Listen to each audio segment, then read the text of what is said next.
More US based e-learning platform. మీరు కూడా slot book చేసుకోవాలంటే ఈ నెంబర్కి కాల్ చేయండి. నమస్కారం శ్రీ ఆచార్య అనంతకృష్ణ స్వామి గారు. నమస్కారం. నిజంగా ఒక విమర్శని కానీ లేదంటే బయట నుంచి మనకి ఏది వచ్చినా సరే లేదా మనం ఫీల్ అయ్యే పాజిటివిటీ ఏదైతే ఉంటుందో దాన్ని స్వీకరిస్తే యాక్సెప్ట్ చేస్తే లైఫ్ అంతా పాజిటివ్గానే కనిపిస్తూ ఉంటుంది.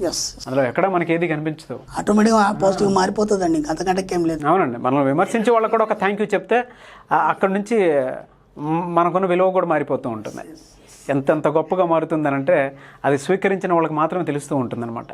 అనుభవంలో చాలా బాగుంటుంది. చాలా బాగుంటుందండి, చాలా బాగుంటుంది. చాలా మంచి విషయం చెప్పారు. ఇందులో ఏం చెప్తున్నారని? ఒక ఇద్దరు అమ్మాయిలు ఉన్నారండి, ఇద్దరికి హీరోయిన్ కావాలనే కోరికలు ఉన్నాయి. అమ్మాయిలు అయినప్పుడు సామాన్యంగా అందం మీద బాగా దృష్టి పెడతారు. ఓకే, ఒక అమ్మాయి అందంగా ఉంది, ఒక అమ్మాయి మామూలుగా ఉంది. ఒక అమ్మాయి అందంగా ఉంది, ఒక మామూలుగా ఉంది. ఈ అందంగా ఉన్న అమ్మాయి ఎవరైతే ఉన్నారో హీరోయిన్ కావాలనే కోరిక ఉంది, బాగా బలంగా ఉంది. ఓకే, ఈ మామూలు మధ్యస్థంగా ఉన్నటువంటి అమ్మాయి ఎవరైతే ఉన్నారో అమ్మాయి ఖచ్చితంగా నేను హీరోయిన్ అయి ఉంటాను అనే కోరిక ఉంది ఆమెకి. చిన్న తేడా, ఈమె హీరోయిన్ కావాలో కోరిక ఉంది అంతే అంతే. ఖచ్చితంగా నేను హీరోయిన్ అనే నమ్మకం లేదు. ఖచ్చితంగా నేను హీరోయిన్ అనే నమ్మకం లేదు. ఇక్కడ ఈ అమ్మాయి ఉంది, పెద్ద అందగత్యం కాదు, నేనే హీరోయిన్ అంతే. ప్రతి సినిమాలో నేనే హీరోయిన్ని. ఆమె క్యారెక్టర్స్ ఏంటి వాటిని నిరంతరం ప్రాక్టీస్ చేస్తుంది అమ్మాయి.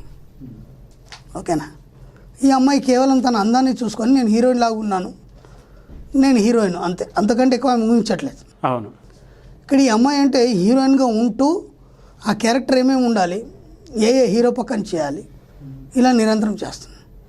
మనం ఇంతకుముందు వీడియోలో చెప్పుకున్నాం అసెప్టెన్సీ, అది ఖచ్చితంగా నమ్ముతుంది ఆమె. ఇద్దరు సేమ్ ఏజ్, ఇద్దరు ఫ్రెండ్స్, మంచి ఫ్రెండ్స్. ఎప్పుడు కూడా ఈ సినిమాల గురించి కానీ లేకపోతే అందం గురించి కానీ కాస్మెటిక్స్ గురించి కానీ ఈ ఆడవాళ్ళకి ఏమేమి ఉంటాయి వాడిని సరదాగా మాట్లాడుకునేది. దాంతోపాటు ఈ అమ్మాయి అద్దం ముందు చాలా అభినయాలు చేసేది. మధ్యస్థంగా ఉన్న అమ్మాయి ఎవరైతే ఉందో అద్దం ముందు చాలా అభినయాలు చేస్తుంది. ఒక హీరోయిన్ చేసింది, చేసినప్పుడు ఎలా ఉంటుంది దాన్ని మనం ఎప్పుడు ప్రాక్టీస్ చేస్తుంది ఈ అమ్మాయి. అలా ఏమైపోయిందంటే ఇద్దరికి చాయిస్ వచ్చింది. ఇద్దరికి చాయిస్ వచ్చినప్పుడు ప్రమోషన్కి వెళ్ళారు వాళ్ళు. వెళ్ళినప్పుడు ఏమైపోయింది, ఈమె అందాన్ని వాళ్ళు ఎక్సెప్ట్ చేశారు. ఓకే, ఈ అమ్మాయిని కూడా సెలెక్ట్ చేశారు, ఇద్దరిని సెలెక్ట్ చేశారు. సెలెక్ట్ చేసిన తర్వాత ఫైనల్కి వచ్చేసరికంటే ఏమైందంటే ఈ అందంగా ఉన్న అమ్మాయిని పక్కన పెట్టేశారు, ఈ మధ్యస్థంగా ఉన్న అమ్మాయిని ముందుకు తీసుకెళ్లారు. ఎందుకు, ఈ అభినయాన్ని కూడా చేస్తుంది. అంటే ఇప్పుడు నేను యాక్టర్ అని నమ్మడం కాదు, దానికి తగ్గట్టుగా హావభావాల్ని కూడా నీ సబ్కాన్షియస్ మైండ్కి అందించాలి. అందించినప్పుడు ఏం చేస్తుందంటే అది ప్లాన్ వేస్తుంది, నేను హీరోయిన్ ఎలా తయారు చేయాలని. ఇప్పుడు ఇప్పుడు మనకు టీచర్ ఉన్నాడండి, మనకు హోంవర్క్ ఇస్తాడు. హోంవర్క్ చేస్తేనే నేను పాస్ చేస్తాడు వాడు, అవును, మార్కులు వేస్తాడు.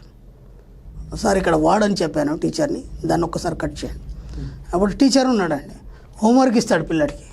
ఇచ్చిన తర్వాత హోంవర్క్ చేస్తేనే మార్కులు ఇస్తాడు మాస్టర్, అవును, లేకపోతే ఇవ్వడం. మంచి హోంవర్క్ చేసి బాగా చదివినప్పుడే నేను పాస్ చేస్తాడు. కేవలం నేను పాస్ అవుతాను అనుకుంటే ఎలా అవుతుంది, పాసిబుల్ కాదు కదా. ప్రతి వర్క్ కూడా చేయాలి, ఎక్సర్సైజ్ కూడా చేయాలి. ఇక్కడ ఈ అమ్మాయి ఆటోమేటిక్గా సెలెక్ట్ అయిపోయింది, అభినయం కూడా చక్కగా చేసింది. ఇప్పుడు ఆ అమ్మాయిని ముందుకు తీసుకెళ్ళడం జరిగింది. ఇప్పుడు ఈ అమ్మాయి ఎక్కడ మిస్ చేసినా అనేది అమ్మాయికి తెలియదు, ఎవరు చెప్పేవాడు కూడా లేడు. నేను ఇంత అందంగా ఉన్నాను. ఇప్పుడు చాలా దగ్గర కూడా మన కాంపిటీషన్స్లో ఏం జరుగుతాయంటే నేను చాలా బాగున్నాను, నేను చాలా క్లెవర్, వాళ్ళ ఊర్లో కానీ లేకపోతే పరిసర ప్రాంతాల్లో కానీ చాలామంది ఎన్నోసార్లు నువ్వు అలా ఉన్నావు ఇలా ఉన్నావు అంటారు. ఇప్పుడు మామూలు వ్యక్తి ఉన్నాడు, అతను ఎవరు కూడా పొగడారు. ఆ ఒక కాంపిటీషన్లో పోయినప్పుడు అనుకోకుండా ఈ వ్యక్తి ముందుకు వెళ్ళిపోతాడు. ఎంతో పొగిడిన వ్యక్తి, అన్నింటిలో ఫస్ట్ ఉన్న వ్యక్తి వెనక్కి వచ్చేస్తాడు. ఎందుకు అలా జరుగుతుంది, అక్కడ వాళ్ళు చాలా బాధపడిపోతారు. అరే నాకు ఇంత టాలెంట్ ఉంది, ఇంత ఇది ఉంది, కానీ నేను ఎందుకు వెళ్ళలేకపోయాను, అతనికి ఏం టాలెంట్ లేదు, సరిగ్గా లేడు, ఆయన ముందుకు వెళ్ళిపోయాడు. ఇక్కడ విషయం ఒకటే, మీరు కొంతవరకు ఆలోచించారు, మీ ఆలోచనలు ఆగిన తర్వాత వాళ్ళు ఆలోచించారు. అర్థమైందా? మేధావి ఎప్పుడు ఎలా ఆలోచిస్తాడంటే అందరు ఆలోచనలు ఆగిన తర్వాత మేధావి ఆలోచించడం మొదలవుతుంది. ఇప్పుడు ఇద్దరు ఒకే ఏజ్, కానీ వాళ్ళకి తెలియదు, వాళ్ళ ఆలోచన విధానంలో తేడా ఉంది. అవునండి, చాలా తేడా ఉంది. కాబట్టి ఆ అమ్మాయి ముందుకు వెళ్ళిపోయింది. ఇలా మనం ఎక్కడెక్కడ పొరపాట్లు చేస్తున్నాం, ఎక్కడ మన జీవితంలో ఎందుకు మనం వెనక్కి పడిపోతున్నాం, ఇప్పుడు నా దగ్గర చాలామంది వస్తుంటారు క్లయింట్స్. వాళ్ళు ఏమంటారంటే, ఏమండి నేను ఎన్ని ప్రయత్నాలు చేస్తున్నాను, నాకు అన్ని అర్హతలు ఉన్నాయి, కానీ చివరి దాకా వచ్చి ఆగిపోతుంది, అంటే లాస్ట్ పాయింట్ దాకా రిజెక్ట్ అవుతుంది. ఒక క్లయింట్ వచ్చాడు నా దగ్గరికి. నాకంటే వెనుక వచ్చిన వాళ్ళకి ప్రమోషన్ వచ్చింది, వాళ్ళు అక్కడ ట్రాన్స్ఫర్ అయ్యి వెళ్ళిపోయినారు. నేను ఎన్నిసార్లు ప్రయత్నం చేసినా సరే నాకు రావట్లేదు. ఇక్కడ ఎందుకు అనేది ఆత్మవిమర్శనం చేసుకోవాలి ఫస్ట్. చాలామంది విషయాల్లో జరిగేది అదే. వాళ్ళు వెళ్ళిపోతున్నారు, నేను ఇక్కడ నువ్వు వెళ్ళట్లేదు, నేను ఇక్కడ ఎందుకున్నాను. ఓకే, వాళ్ళు ఏమంటారు, నేను బాగా పని చేస్తున్నాను, మళ్ళీ ఇంకా వాళ్ళన్నా సరే పని చేయాలి, నేను బాగా పని చేస్తున్నాను. వీళ్ళు ఆ యొక్క విషయాన్ని కలగనలేదు. ఇప్పుడు వాళ్ళు ఏవైతే అనుకుంటున్నారో, ఏదైతే కావాలనుకుంటున్నారో, ఇది కొద్దిగా కన్ఫ్యూజ్గా ఉంటుంది, కాకపోతే అర్థం చేసుకోవడానికి ప్రయత్నం చేయండి. ఏదైతే వాళ్ళు అనుకుంటున్నారో దాన్ని పూర్తిగా సంపూర్ణంగా కనలేదు. కాబట్టి ఏమవుతుందంటే ఇక్కడ డిస్టర్బెన్స్ అయ్యి అక్కడ చివరి దాకా వచ్చి ఆగిపోతారు.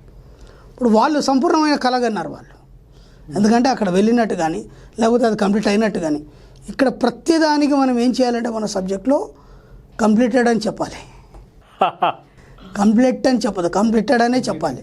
అంటే ప్రతిది కూడా వర్కౌట్ అయిపోయింది అంతే, ఇక అది కడ పెండింగ్ ఏం లేదు. కానీ మనం ఏం చేస్తామంటే ఆ చివరి దగ్గర రాగానే వాళ్ళకి అది ఒక మైండ్లో కూర్చుండిపోతుంది. నేను ఇప్పటికి 2-3 సార్లు ట్రై చేశాను, సరే ఏమవుతుందో కాదు, ఏమవుతుందో తెలియదు, ఈసారి అన్న వస్తే బాగుండు వచ్చేసిందని ఎందుకు చెప్పారు మీరు? వచ్చేసిందని ఎందుకు చెప్పారు? ఇప్పుడు ఎవరన్నా అడిగినా ఏమైందా నీ ప్రమోషన్ కానీ, లేకపోతే నువ్వు అనుకున్నది ఏమైంది, సెలెక్ట్ అయినవా లేదంటే, చాలా కాంపిటీషన్ ఉంది, ఈసారి సెలెక్ట్ కావచ్చు అంటే ఏ కాంపిటీషన్ ఉంటే నీకెందుకు, నువ్వు సెలెక్ట్ అయినావని చెప్పేసే కదా, అయిపోతావు అంతే. అంత కాన్ఫిడెన్స్ అంటే అక్సెప్టెన్స్ అనేది ఇక్కడ కూడా అవసరమే. నువ్వు నమ్మాలి, ఖచ్చితంగా దాన్ని పొందుతావు.